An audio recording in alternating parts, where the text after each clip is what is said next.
చట్టంలో rules frame చేసింది. ఆ రూల్స్ అనుగుణంగా ఈరోజు రూల్స్ రాష్ట్ర ప్రభుత్వం అమలు చేయమని అడుగుతున్నాం. చివరికి జిల్లా కలెక్టర్ గారిని ఇది 100వ కలడం, 100వ కలిసినా సరే జిల్లా కలెక్టర్ చేతులు తీసే పరిస్థితి ఉంది. నా పరిధిలో లేదు, మేము ఓలా ఓవర్ పిలిస్తే రావట్లేదు మా దగ్గరికి, నేనేమి చేయలేను, మీరు మినిస్టర్ని కలుసుకోండి అని చెప్పాను. చివరికి ఐటీ మినిస్టర్ని, కార్మిక శాఖ మినిస్టర్ని, ట్రాన్స్పోర్ట్ మినిస్టర్ని ముగ్గురిని కలిసి ఉన్నాం. ఈ ముగ్గురిని కలిస్తే మేము వారం రోజుల్లో ఈరోజు రూల్స్ ఫ్రేమ్ చేస్తా అన్నారు. ఈ రోజుకి ఫ్రేమ్ చేసే పరిస్థితి లేదు. మేము ఇప్పుడు దెబ్బదలుచుకున్నాం.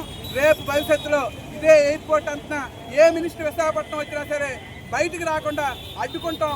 మొత్తం ఆ క్యాబులు ఉన్న 4000 క్యాబులు తీసుకొచ్చి అడ్డగా పెడతాం. అటువంటి పరిస్థితి తెచ్చుకోకుండా ధరలకు అనుగుణంగా రేట్లు పెంచాలని, రాడార్ సిస్టమ్ రద్దు చేయాలని చెప్పేసి, అక్రమంగా తొలగించిన వాళ్ళు ఈరోజు విధుల్లో తీసుకోవాలని చెప్పేసి, ఏదైతే గతంలో కేరళ తరాలు 8% కమిషన్ తీసుకుని యాప్ గవర్నమెంట్ నిర్వహించాలని చెప్పేసి డిమాండ్ చేస్తున్నాం. లేని పక్షంలో మా ఉద్యమాన్ని ఉధృతం చేయడమే కాదు, మినిస్టర్లు ఇంటి ముందు, ఎమ్మెల్యేలు ఇంటి ముందు, అవసరమైతే మినిస్టర్లు విశాఖపట్నం వచ్చేటప్పుడు అడ్డుకునే పని చేస్తాం. అటువంటి పరిస్థితి తెచ్చుకోవద్దని చెప్పేసి